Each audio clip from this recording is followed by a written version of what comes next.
wetu mpendwa, Your Excellency,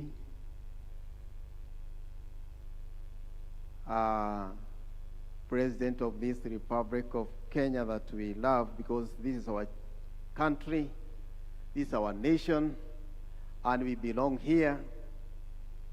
President William Ruto, viongozi wengine wote ambao wameandamana nawe ukiongozwa na CS wetu Madam Alice, wageni wote ambao wamealikwa katika ibada hii maalum, Wakristo wote, majirani, kwa sababu najua hata majirani wamejiunga nasi siku ya leo, the House of Clergy. Ningependa nichukue nafasi hii ni wasalimu nyote kwa jina la Yesu Kristo. Hamjambo. Bwana Yesu asifiwe. God is good and all the time, and that is his nature. Wow. Niseme kwa majina, naitwa Samuel Mogo. Mimi ni askofu katika kanisa hili letu la African Life Church Kenya, in charge of AIC Central Area. Na niseme ya kwamba kama kanisa tuko na furaha sana ya kwamba Mungu ametupatia nafasi tukaona hii siku, na pamoja na kuwa hai na kutupa uzima na nafasi ya kusherehekea neema yake siku ya leo, akatupa nafasi ya kuwa na mgeni wetu mkuu ambaye ni rais wetu. Niseme ya kwamba rais wetu mpendwa, umekaribishwa sana katika kanisa hili letu la AIC Githumu.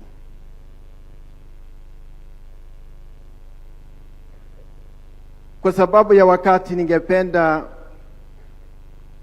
niingie katika neno ambalo litatuongoza katika ibada ya siku ya leo, neno ambalo tumesomewa na ninajua ya kwamba bado limo katika mioyo yetu. Katika kitabu hiki cha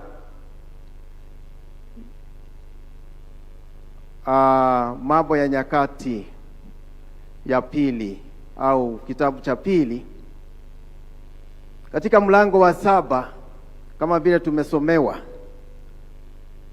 tunakumbushwa vile mtumishi wa Mungu Suleimani, wakati alipomaliza ujenzi wa hekalu,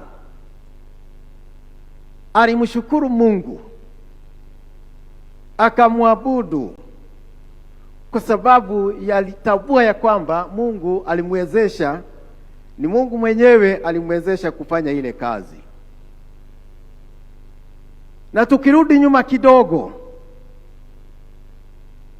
tunaona babake Suleimani ambaye alikuwa anaitwa Mfalme Daudi, alikuwa anatamani sana, alikuwa anatamani kujengea Mungu nyumba yake au hekalu.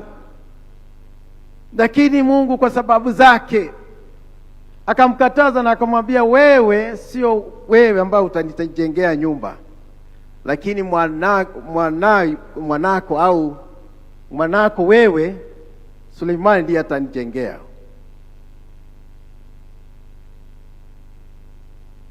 Lakini hata hivyo Daudi, tukisoma katika kitabu cha Mambo ya Nyakati, kitabu cha kwanza mlango wa 29, na ningependa nisome kwa kifupi. Ni mlango wa mwisho katika kitabu hicho cha Mambo ya Nyakati, kitabu cha kwanza mlango wa 29. Mstari wa kwanza unasema, kisha Mfalme Daudi akawaambia kusanyiko lote, Suleimani mwanangu, ambaye Mungu amemchagua peke yake, akali ni mchanga, bado ni mwororo, nayo kazi hii ni kubwa, kwani nyumba hii ya enzi si kwa mwanadamu ila kwa Bwana. Basi kwa uwezo wangu wote nimeiwekea akiba nyumba ya Mungu wangu, dhahabu kwa vitu vya dhahabu, na fedha kwa vitu vya fedha, na shaba kwa vitu vya shaba, na chuma kwa vitu vya chuma, na miti kwa vitu vya miti, vito vya shohamu na vya kujazia, vitu vya jumu na vya rangi mbalimbali, na mawe ya thamani ya kila namna, na malimali tele. Nami tena, kwa kuwa nimeiwekea nyumba ya Mungu wangu shauku yangu, nami ninayo hazina yangu mwenyewe ya dhahabu na fedha, naitoa kwa ajili ya nyumba ya Mungu wangu zaidi ya hiyo akiba niliyoiwekea tayari, nyumba takatifu. Bwana Yesu asifiwe. Tunaona Daudi mtumishi wa Mungu, mfalme mwenyewe. Tunasikia ya kwamba yeye alipenda na alikuwa anatamani sana kumjengea Mungu, na akatoa katika hazina yake mali na vitu vyote ambavyo vilikuwa vinahitajika ili nyumba ya Mungu iweze kujengwa. Na kwa hivyo ni wajibu, kutokana na yale, ni wajibu wa kila mmoja wetu, awe mdogo awe mkubwa, ni wajibu wetu kumjengea au kuhusika katika kujenga nyumba ya Mungu. Bwana Yesu asifiwe. Sisi wote tumeitwa, sisi tu watumishi wa Mungu. Daudi alitoa mali yake kutoka katika hazina yake, na akatoa mali yote, vitu vyote ambavyo vilikuwa vinahitajika. Na sasa Suleimani akatekeleza ile kazi ambayo baba yake alinuia kuifanya, ya kujenga nyumba ya Mungu. Na baada ya kumaliza ujenzi, tunaona hapa katika mlango wa 7 ambao tumesomewa ya kwamba Suleimani aliomba Mungu na akapeana ule mjengo kwake Mwenyezi Mungu. He dedicated the temple, na wakasherekea wakiwa na wana wa Israeli kwa kazi hiyo ambayo ilikuwa imefanyika. Na ni katika hali hiyo, wakati Suleimani alikuwa anamshukuru Mungu katika maombi, katika mlango wa 6, ndipo Mungu alisikia maombi ya huyu mfalme, huyu mtumishi wa Mungu Suleimani. Na kile kifungu ambacho tumesomewa, it's part of that dedication service. Na tunaona Solomon, he's giving thanks to God upon the completion of the building of the temple and God's response. Tunaona Mungu naye akijibu maombi ya huyu mtumishi wake.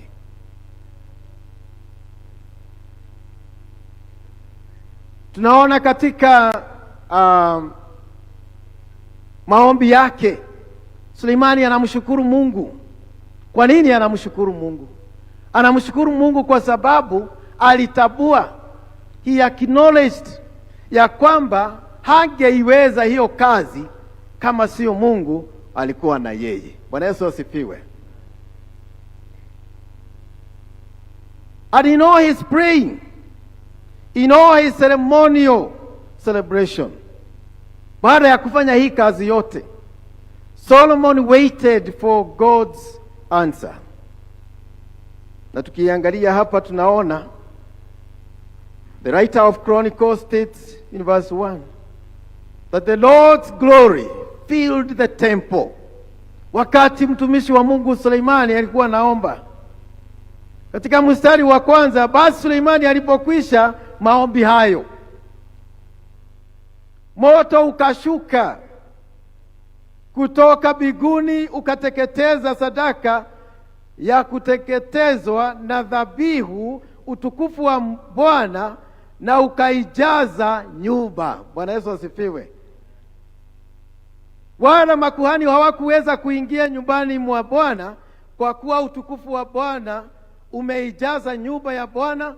Wakatazama wana wa Israeli wote uliposhuka ule moto, utukufu wa Bwana ulipokuwapo juu ya nyumba, wakashujudu kifulifuli hata nchi sakafuni, wakaabudu, wakamshukuru Bwana wakisema, kwa kuwa ni mwema, kwa maana fadhili zake ni za milele.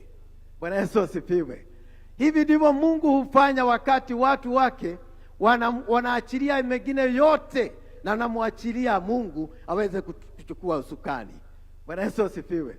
Mungu akawaongoza watumishi wake. Mungu akaongoza mtumishi wake Suleimani wakati wa ujenzi wa nyumba hii.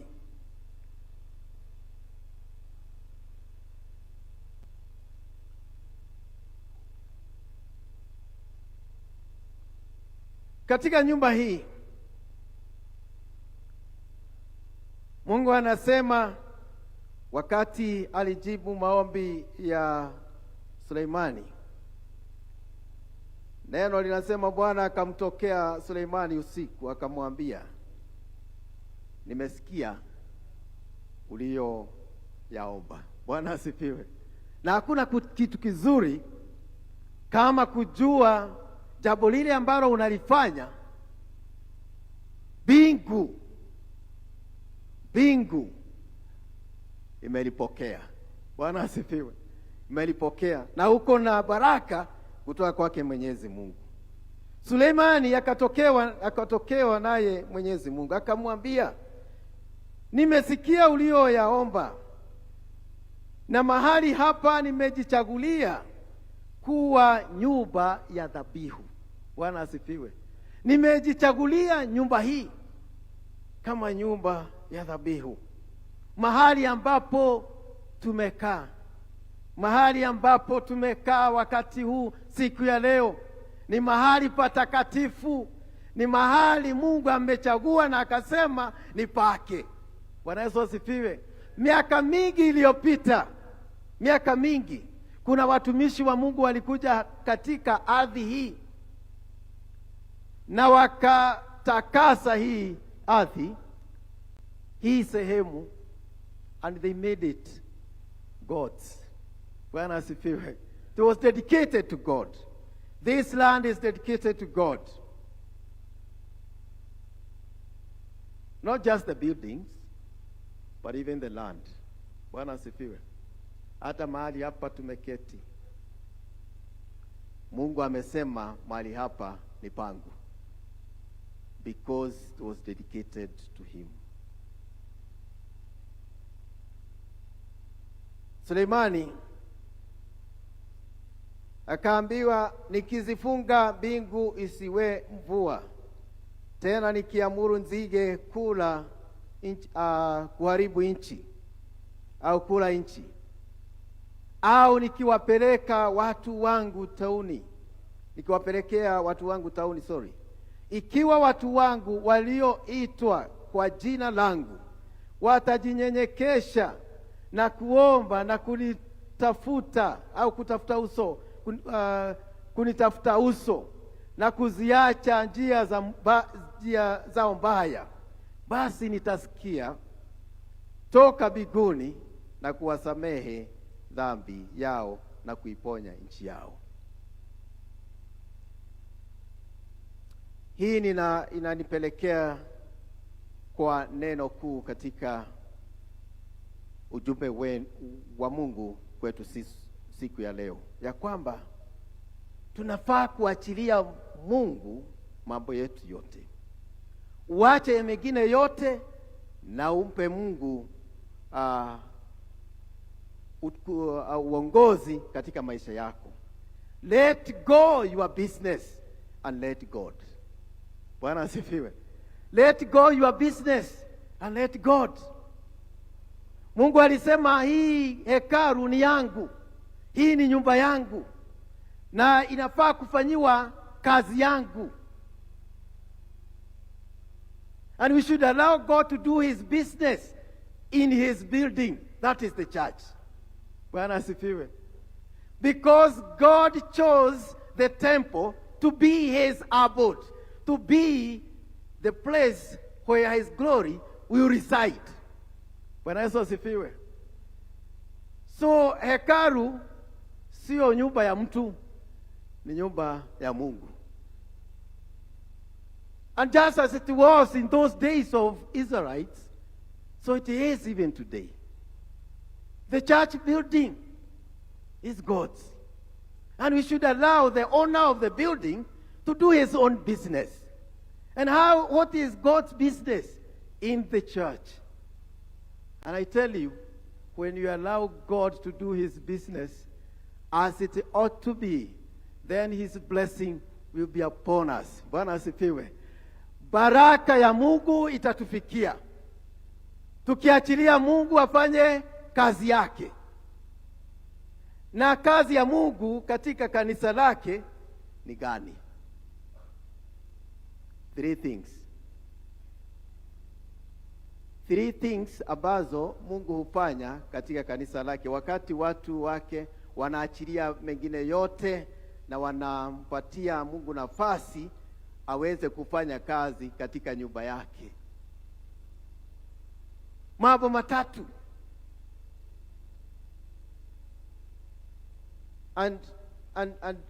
Na nikiongea juu ya mambo haya matatu,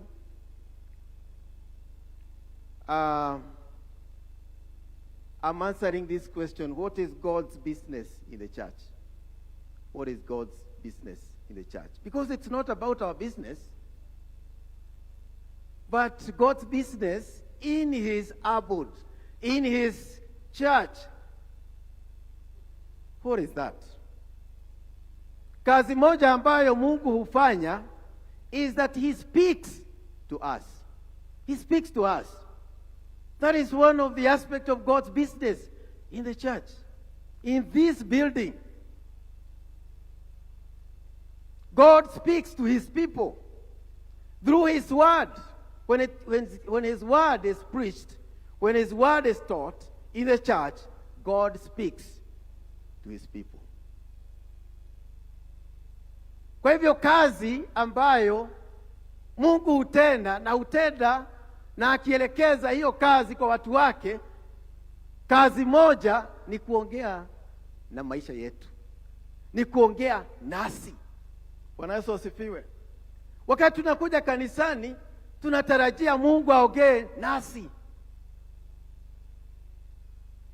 It's not so much us speaking, but God speaking to us. And when we speak to one another, we should speak the word of God. Bwana asifiwe. Mwathani arogocwo. Wĩra wa kanitha, wĩra wa Ngai thĩinĩ wa kanitha nĩ kwaria na ithuĩ. Kwaria gwĩtũkĩra thĩinĩ wa kiugo kĩake. Through his word, God speaks to our situations. He speaks to our experiences. He speaks to our lives.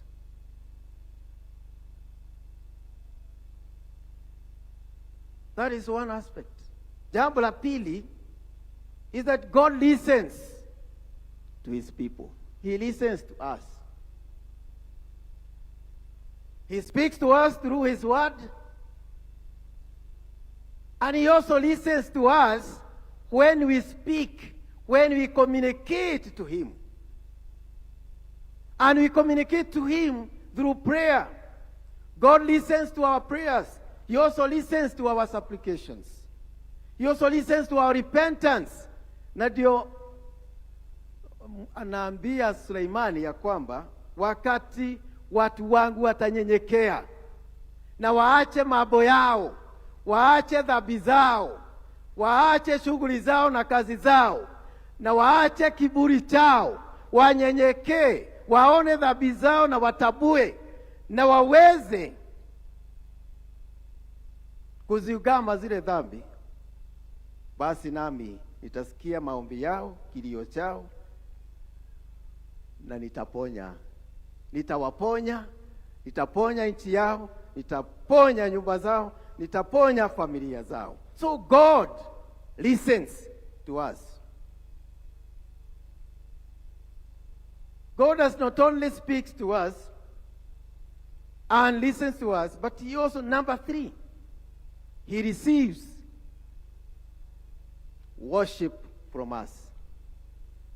He receives our worship. When we humbly worship him, he receives that worship. God is glorified when we obey him.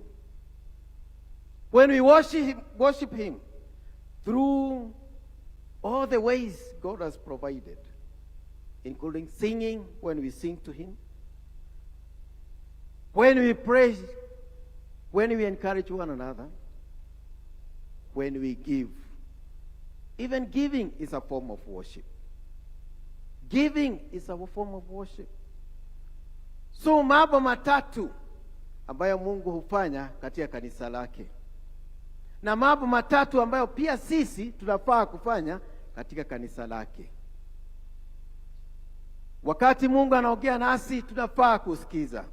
Wakati tuko kanisani, tunafaa kusikiza Mungu. Na pia tukiwa kanisani, tunafaa kumpa Mungu sifa na utukufu. Mambo matatu, mambo ambayo ni ya muhimu. Mungu huongea nasi, Mungu husikiza maombi yetu, na Mungu hupokea sifa zetu wakati tunazitoa kwake. Bwana atubariki. Bwana wabariki. Bwana atuneemishe katika kila jambo. In the name of God the Father, the Son, and the Holy Spirit. Amen. Thank you, my bishop. Tunajua hawezi kuongeza neno limenenwa na bishop. Amen. Tubarikiwe sana. Wakati huu unafungua kwa